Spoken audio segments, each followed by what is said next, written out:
think what is your genre? Oh. So because we want to use something that's not copyrighted. So you pick your genre. Oh. And that's your walk-up music. Man, I don't know. That's tough because I love everything except for today's country.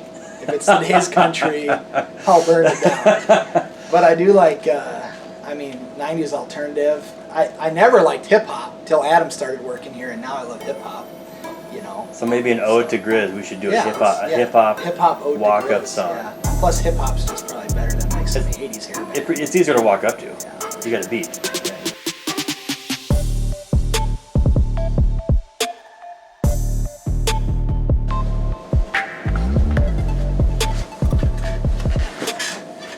Okay, question number one. Face on. I think you should look at me. Should I be like this? Or does it matter? I think that looks good. It's kind of awkward.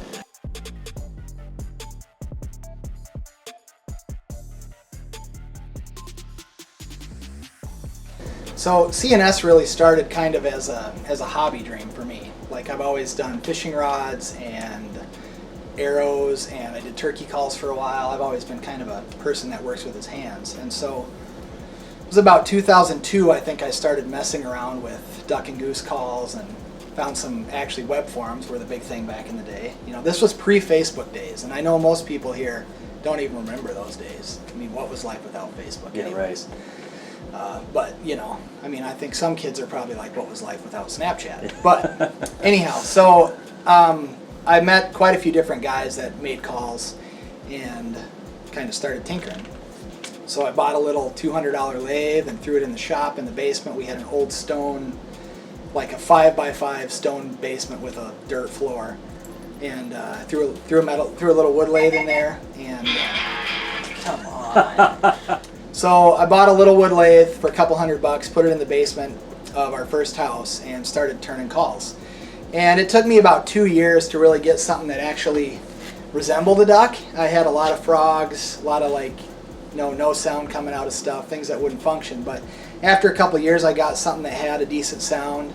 And then within the next year there, once I had caught on, I was able to build a call that produced a pretty good sound. And so I started selling a few calls, and then I just reinvest the money back into more materials, more machines. I got a nicer lathe, and then when we moved to a bigger house, I actually had a little shop that we built in the garage, actually in the back half of a garage. And my wife was pretty supportive of it, even though before we were married, she wasn't big on calling. And the first couple of years of marriage, we had a no duck call rule in the house. But yeah, so I got a lot busier with it and kind of turned it into a hobby business. And in 2008, I won my first national title. There's actually a duck and goose call contest down in Nashville where they host the National Wild Turkey Federation banquet. And I won my first national title there that year, and then subsequently won a lot of awards year after year down there for sound and also for decorative. So I started building calls more, started doing more development, did a lot of hand checkered stuff, a lot more basically just handmade. Everything was handmade at that time, and it would be a lot more adornments and carvings and checkering, and I used some ivory accents back when they were legal, and just a lot of real fun stuff, And as time progressed, it became a heavy load. Like I was working till 1 or 2 at night to fill orders. I had a little website that I built, PayPal buttons on there. It was pretty simple, but we were selling some calls. And so by the time we had Eli, my second child, my wife and I decided that it would be beneficial just for me to stay home and be a dad part-time and do calls part-time. And so we kind of switched gears, and I quit my job and I became a full-time call maker. And a couple years later, I started working on some part development and started making my own internals for guts. A lot of that stuff's injection molded, and I wanted to have my own designs, and I started basically just building all that stuff by hand in shop, and word got around that I was doing it, and I had a couple bigger name call makers ask me if I could replicate parts, and So I brought on a young employee who helped me kind of build that business. Kyle was a great help at that time, and he was kind of looking for a job, and young kid. And it really grew those 5 years. It grew immensely. And then after Kyle quit to take another job, I hired another really close friend of mine named Adam. And Adam came down, and that was about, I think, 5 years ago. And we really grew in those 5 years. I went from having basically everything being 100% handmade in the shop to having all my parts mapped and brought into a CAD program and starting a production line, really. And it was about that time that I got into my first Shields retail outlet up in Fargo. And we weren't really sure how calls would do up there, but they just exploded, and now I'm in all the Shields stores nationwide, and it's just been a great blessing to have calls in there. And I have a full production line and a full website, and we're busy as it gets, you know. And so I remember a few years Game Fair would roll around and we'd celebrate a couple calls being sold.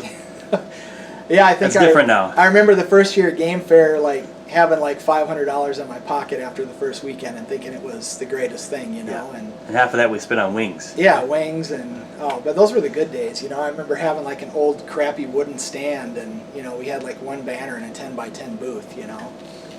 And yeah, now you know you're selling a couple hundred to 300 calls at a show like that, and it's been pretty incredible, really, how much the business has grown. You know, my oldest son Brian has won a couple youth awards down at nationals, and he's got into call making really big. And you know, even though I want him to go be a doctor or an engineer, he says that he wants to be a call maker like his dad. So it's kind of impressive and kind of, you know, flattering that he looks up to me that much doing this. So yeah, so C&S, back when Sarah and I founded the company, my wife Sarah, we're trying to figure out a name for the company, and we've always been just huge golden retriever dog lovers. So at the time we had Cheyenne, who was my oldest retriever, and Shelby, who was the youngest, and so we just thought, well, let's just call it C&S.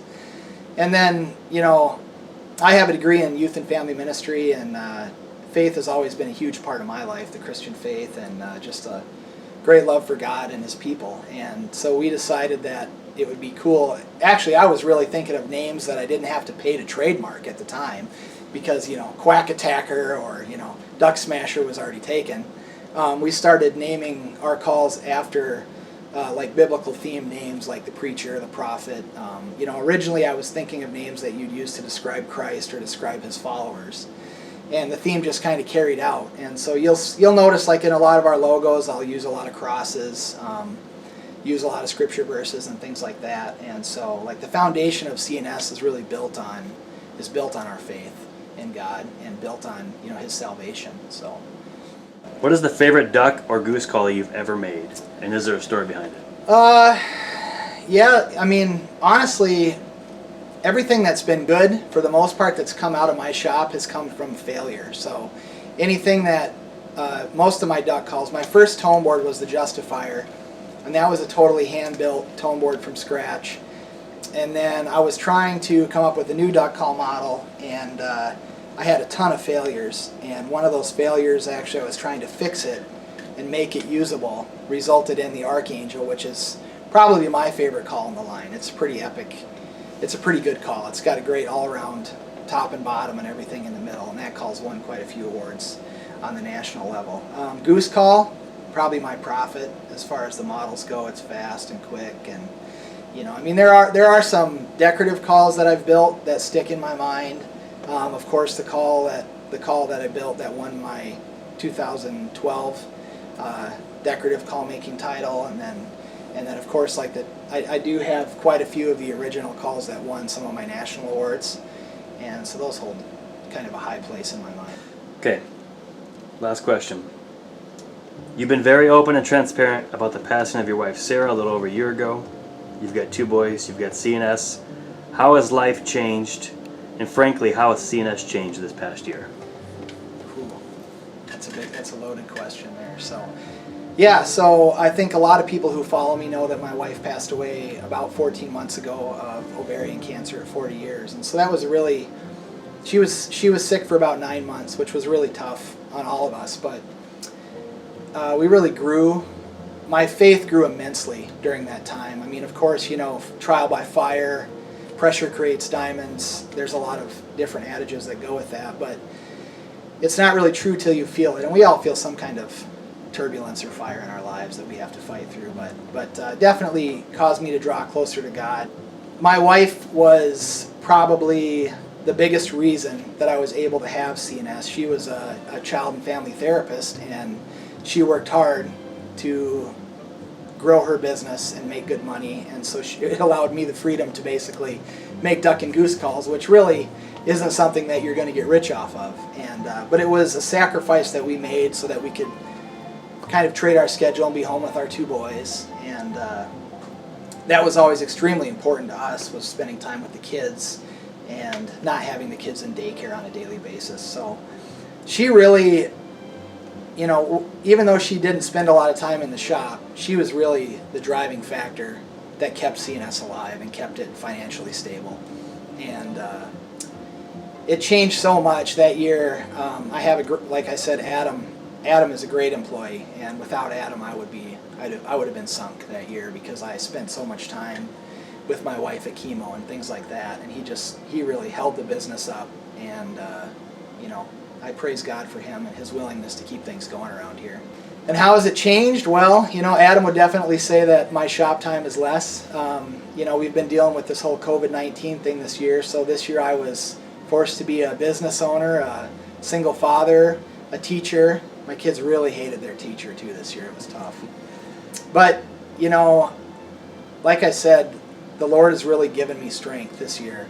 And there's been some tough times. We've had a lot of tears, and we've had a lot of fights and arguments. I mean, two boys trapped in the same house together with sharp objects, it can get a little dicey. So, but yeah, God has definitely led us, and He's led this business. And there was many times where I prayed that if God didn't want me to do this business anymore, that He would take it from me.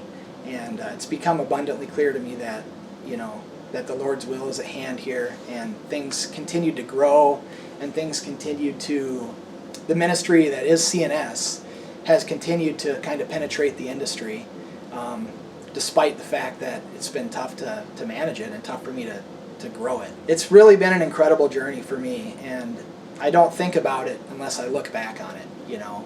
And I feel like with my wife's passing, I have a lot of questions. I mean, we had an immense amount of prayer warriors and praying for healing and those things. And I feel like I look forward to the day when I can stand next to my Creator and He can say, like, look at your life and look back, and you'll see how the pieces fit. Because I think so many of us can't see how the pieces fit in our lives. And I know for sure that I have not been able to see how the pieces have fit the last couple of years here. But you just have to have faith, you know, faith, and keep moving forward. So that's our goal here.